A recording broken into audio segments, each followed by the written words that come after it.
అతని భవిష్యత్తుని మనం చూడం. ప్రస్తుతాన్ని గతాన్ని మాత్రమే మనం ఎరుగు ఉండగలం, కానీ భవిష్యత్తును మనం ఎరగలేం. కానీ దేవుడు భవిష్యత్తును కూడా ఎరుగును.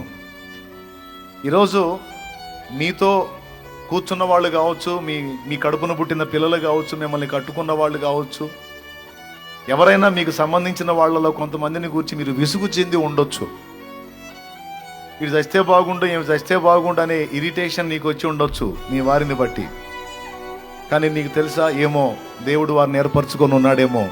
ఇప్పుడు తలపోటుగా తలనొప్పిగా ఉన్నవాళ్లే రేపు భవిష్యత్తులో దేవుని కొరకు అద్భుతమైన సాధనాలై దేవుని నామాన్ని మహిమపరిచేటువంటి గొప్ప పాత్రలు అవుతారేమో. దేవుడు ఆ విధంగా వాళ్ళని తీసుకొస్తాడేమో.